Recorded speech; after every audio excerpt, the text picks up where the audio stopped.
And we're also talking about ways that you can stay organized literally. So today we wanted to bring in Kim Salisbury from Kim's Closet to show us a little bit more about what you can do inside of your home when you are with the kiddos. And I'm going to somehow find my way through this little tower of goodness. I know, I brought a lot of fun organizing stuff today. Now, I know that organization is so key for families. And in the beginning of the year, it's the easiest. I know toward the end of the year, maybe even around the holidays, it starts to fall off a little. Right, it does. Everybody starts off with great intentions in August. And really, if you can set up a system in your house where not only will it work for the first month or two, but if you can carry it out through the whole entire season, I mean the whole entire school year, that's really so beneficial. Yeah. And there's a lot of great ways. In fact, it's funny that you said that about the homework, because that's exactly what I was talking. That's what I was going to talk about, is if you can start at the very basic with decluttering the kids' rooms. And if the kids' rooms are decluttered, then they have space to do their homework. They come home, they have their snack, and then they have an actual space to do their homework, which if you have a room that's completely cluttered, it's really hard for kids, if they're exhausted after the end of the day,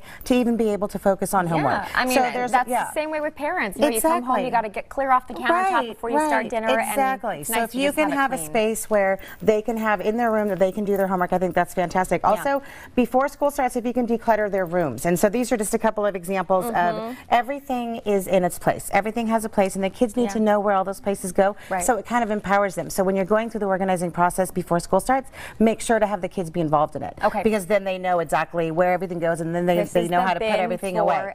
Right, exactly. You know. And another thing that I think is really important is a command center. And I've talked about command centers before in the kitchen, where you plug all the phones in at the same place. But if you can have something like this, where it doesn't even have to be this. It can be anything. There's different slots, like papers that come home from school that have to be signed, papers that have to go back the very next day, papers that your parents have to see, and anything that's important. And you can put these little clips on anything, like this says to be signed, so you can put these anywhere on any sort of whatever contraption you have in your kitchen, and then all the cell phones get charged in here at the same time.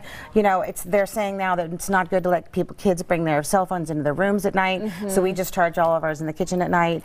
So there's a lot of different things you can do, and if you can keep a family calendar, then I think this is really important. Like this one, for example, like some people like to do the ones that are on the wall, and then every kid is color coded. So, you know, for instance, one kid's in red, and that's their soccer practices, and then, you know, volleyball and whatever, and all the things in green are the things the whole family needs to do, or maybe mom and dad need to do.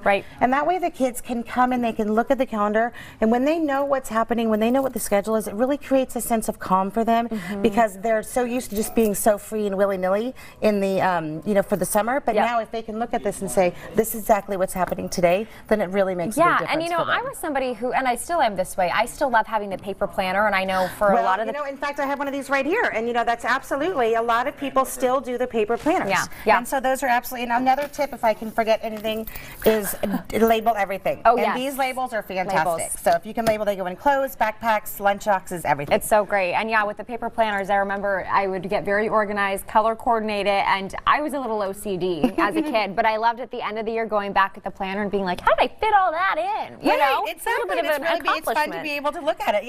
And you know, I also brought this in, just in case you wanted the kid to have their own calendar. This is another example of they can have it in their room and they can write their own stuff on it. Oh, nice. So that's really fun too. Okay, we love that. Well, Kim, you're always full of so many goodies. Thank you so much. I'm so happy to be here. Thank you. Good luck with back to school. And earlier in the week, we talked about mudrooms and being able to organize those. So bins like this are perfect for that, because you can also have a designated space for where the backpacks go every single day. That's right. They need to be close to the door, and they need to be unloaded every day as soon as they get home, and then put them back by the front door. And don't forget the homework. And don't forget the homework. Thank you. All right. Well, also, Stockton Unified did start school.